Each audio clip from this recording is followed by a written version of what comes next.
ராகுல் காந்தியை புகழ்ந்து செல்லூர் ராஜு ட்விட்டரில் பதிவிட்டிருந்த நிலையில் அந்த பதிவை நீக்கியிருக்கிறார்.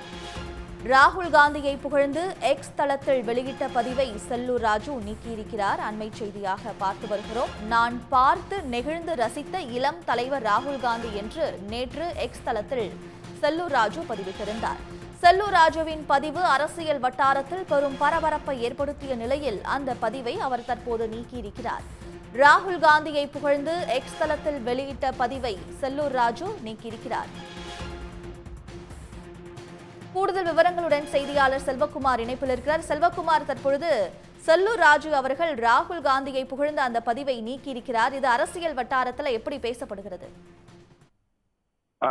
நான் பார்த்து நெகிழ்ந்த ரசித்த இளம் தலைவர்களில் ராகுல் காந்தி என முன்னாள் அதிமுக அமைச்சர் செல்லூர் ராஜு நேற்று தன்னுடைய எக்ஸ் வலைதளத்தில் பதிவு செய்திருந்தார்.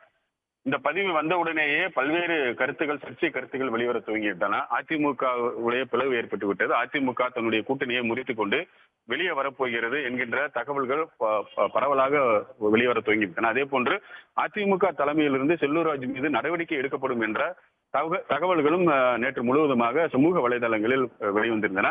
பொதுவாக எக்ஸ் வலைதளத்தில் இது போன்று செல்லூர் ராஜு தொடர்ந்து எதிர்கட்சியை சேர்ந்தவர்கள் புகழ்ந்து பதிவு போடுவது வழக்கம். மதுரையினுடைய நாடாளுமன்ற உறுப்பினராக இருந்த வெங்கடேசனுக்காக ஆதரவாகவும் சில நேரங்களில் இது போன்ற பதிவுகள் போட்டிருக்கிறார். ஆனால் இந்த முறை இந்த பதிவு என்பது கடுமையான சர்ச்சையை ஏற்படுத்தியதன் காரணமாக தற்பொழுது அந்த பதிவை மீண்டும் எக்ஸ் வலைதளத்தில் இருந்து அவர் நீக்கியிருக்கிறார். நேற்று இது தொடர்பாக கேட்டபொழுது அவர் இந்த ராகுல் காந்தி எளிமை தனக்கு பிடிக்கும், அந்த அடிப்படையிலே தான் நான் இந்த பதிவை போட்டேன் என்று விளக்கம் அளித்திருந்தாலும் கூட தலைமையிடம் மிகப்பெரிய அதிருப்தியை ஏற்படுத்தியிருந்த காரணத்தினால் அந்த பதிவை நீக்க வேண்டிய கட்டாயத்திற்கு செல்லூர் ராஜு தள்ளப்பட்டிருக்கிறார். அந்த அடிப்படையில் தான் தற்போது அது நீக்கப்பட்டிருக்கிறார். அதே போன்று இந்த கருத்துக்கும் தங்களுக்கும் சம்பந்தமில்லை என பல முன்னாள் அமைச்சர்கள் கருத்து தெரிவித்திருப்பதும் குறிப்பிடத்தக்கது. விவரங்களுக்கு நன்றி செல்வகுமார். உடனுக்குடன் செய்திகளை தெரிந்து கொள்ள சன் நியூஸ் பெல் ஐகானை கிளிக் பண்ணுங்க.